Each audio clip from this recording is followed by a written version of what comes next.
Hello and welcome to my assessment 2 of Module Critical Reflections, and my name is Holly Weaver and I'll be taking you through what I've learned so far. Now, I created a PowerPoint, but unfortunately I couldn't figure out how to have a voiceover in PowerPoint. So I decided to make my PowerPoint into a movie, so you get the best of both worlds here. In this module, I expected to learn about the characters of a true leader. I assumed this would be the great man theory and the trait theory, and it would talk about the different types of things that a leader would have. But instead, I learned about servant leadership, I learned about authentic leadership, I learned about Kita, and I learned about a bunch of other things that I really didn't know what I was talking about.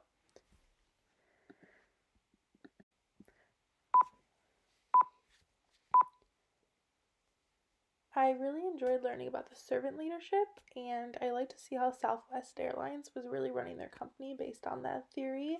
I was kind of confused about a lot of the literature that was placed together, but I enjoyed the history lessons that I learned in the servant leadership. So essentially, I really enjoyed the servant leadership. In chapter 7 of Hickman, they talked about servant leadership, and I really enjoyed this quote on page 108, and it says, "It begins with a natural feeling that who to serve first." So, in my theory of what I think that means is that a person who will serving others and serving what they think is right will end up being a better leader in the end.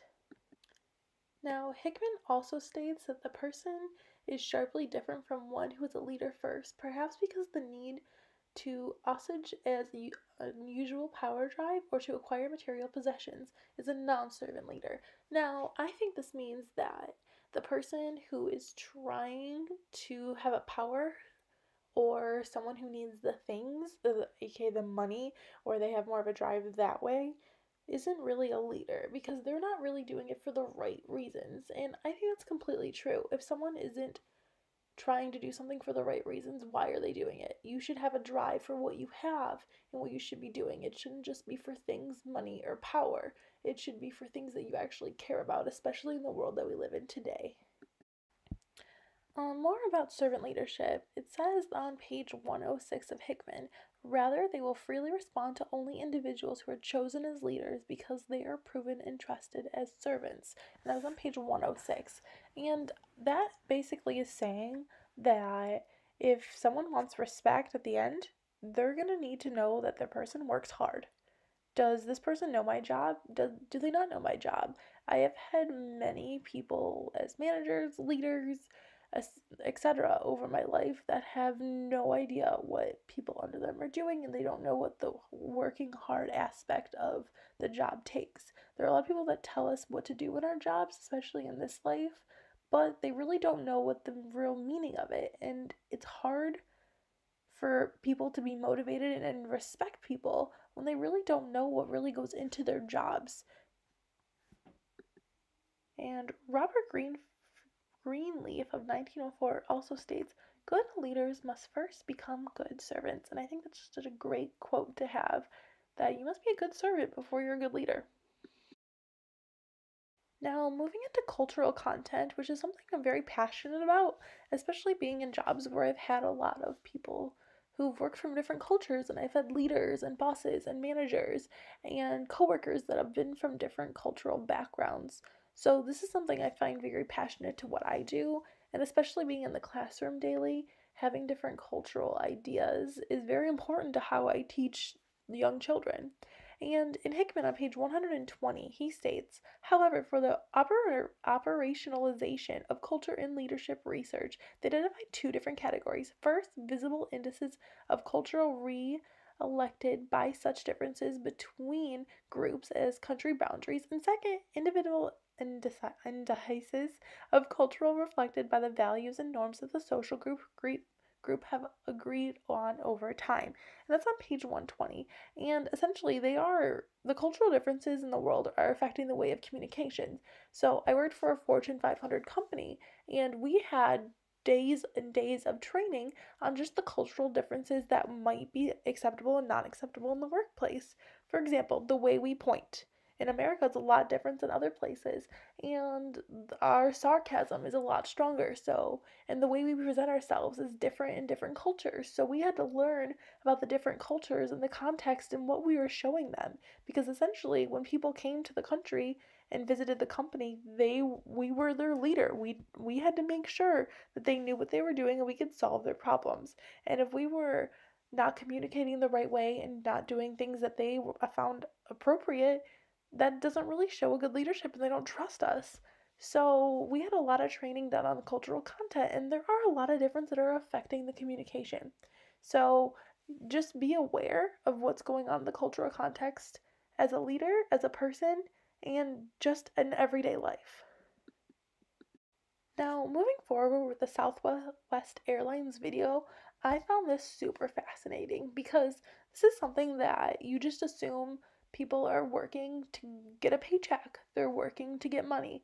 In actuality, that's not the case. Colleen Barrett of Southwest Airlines has a very servant leadership theory approach, and she states that she is made to serve others, which I found so fascinating because you really don't see a lot of companies that are saying that is what they do. They might say it, but they don't actually do it. And the more research I've done on businesses, the more I see that this is not true. So I have very much respect for the company that is serving others. And she's very passionate about the cause. She really wants to show people that she cares about the people and her people. And she says the most important part of their company is their employees, and that 85% of her time is for employees and proactive customer service. So essentially, she's saying she's going to treat her employees right, and therefore, they're going to treat their customers right, which has a better outcome for her, which in the end is going to make sure that they get more shareholders.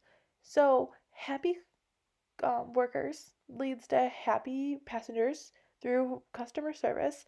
They come back, which means that their shareholders are getting there. And her view on shareholders is pretty amazing. And I liked the fact where she says, like, they're last. Their job, like, they don't think they're going to get paid out. It's not going to be a big thing. But when she just has a little bit of a gain, she's so excited about this.